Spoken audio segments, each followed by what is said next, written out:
Hey,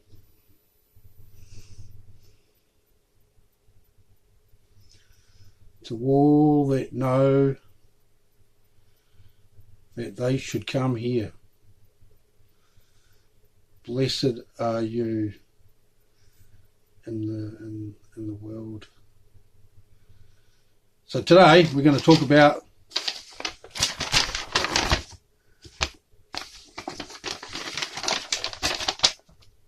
the revelation of the 8 laws. Now, this isn't the reality of the 8 laws is this doesn't take effect until we start speaking. Okay? Now, before a person starts speaking, they learn speech, but they learn the emotional, landscape, because the baby that does not possess language will think with political optics. And that's a serious thing, because that's learning something in a way that actually language cannot touch, man. Language cannot touch knowledge that is conceptualized as, the sum total of an equation of political optics, right? Language doesn't go there, okay? And so we'll talk about the revelation of the 8 laws. And the first law of anxiety: you must conceal your anxieties. Now, because as we know, the baby must embrace Stockholm syndrome, which is to befriend your oppressor. That's what Stockholm syndrome means. And so the baby embraces Stockholm syndrome before the baby learns language, because the baby sees this language of political optics. And so when the baby grows up, child begins to speak, this is when the first law comes into effect. So to make sure that that the baby keeps everyone happy, because previous to that, consciousness, the child will value consciousness, man. Like, without even knowing, they'll thoroughly hang on to consciousness, and this is why kids are kids, this is why they act like they do. And but when we begin to speak, the first law comes into effect. We must conceal our anxieties in this environment where anxiety is believed of as wisdom. And so we keep quiet about what's worrying us. Like, say, the parents there are arguing in that, the child will know there's something terribly wrong with this picture, but won't say anything about it, right? And invariably it is the threat of someone who's expressing the most anxiety coming down on them that will stop people expressing their anxieties, right? Which is concerns for other people. And so we get the whole position of consciousness is undermined because of the threat of reaction from the people in our environment that believe that anxiety is wisdom, right? And so and concurrently with the first law really is the second law. You must allow all others to conceal their anxieties. And so, and this is just 2 people who are concealing their anxieties, So really, the first law is about concealing your anxieties. You must conceal your anxieties. But the second law is really about letting other people do that as well, because this is consciousness values, right? We're fair-minded, right? And so really, in the personal experience, the first law is is reality, right? And in the second instance is the other, that they must be allowed to conceal their anxiety as well, or not be challenged about it, because it's very worrying explaining ourselves, man. Oh. And so we instinctively know this. And so really the first law and second law, they work together. And because the second law really is the first law. And so this is where language begins. This is where language begins. And so we go forth with that understanding, talking to each other while observing the first and second laws. And this is terribly troubling to me, because it forces people to be emotionally distant. And it forces people to, this is where the 10% of the brain thing comes from. Now, it forces people to only use 10% of their brain.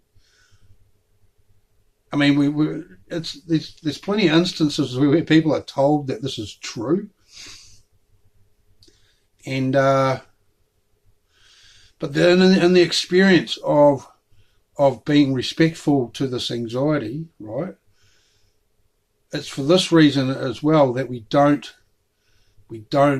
generally challenge that authority.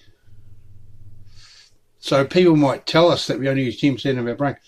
And that's kind of a rhetorical statement almost, because what they're actually saying by saying that you only use 10% of your brain is that, well, there's this anxiety thing that will actually stop you from speaking, and the most you're allowed to say is 10% quantity of what consciousness would ordinarily want to say.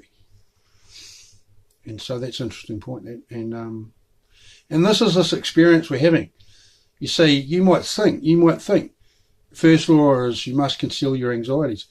But then there's all these people that replicate the function of anxiety, right? Which is exactly the opposite, right?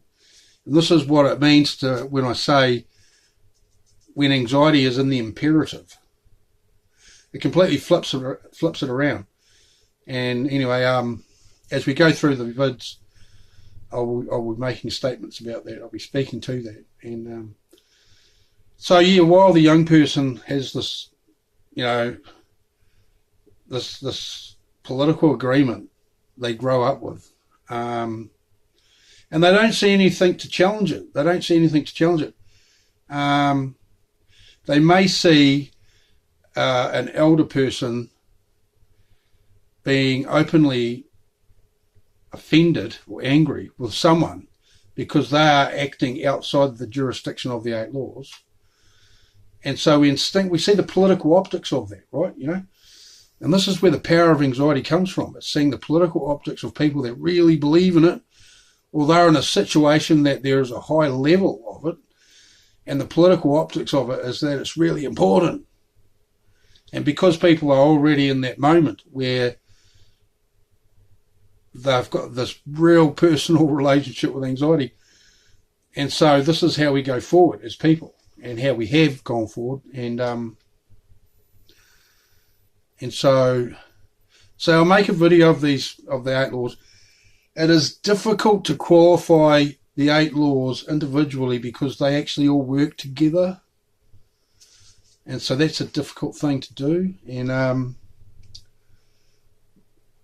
And so there's something about writing the book which I'm experiencing in great measures, which is, how do I write this while it's something that everyone already knows about?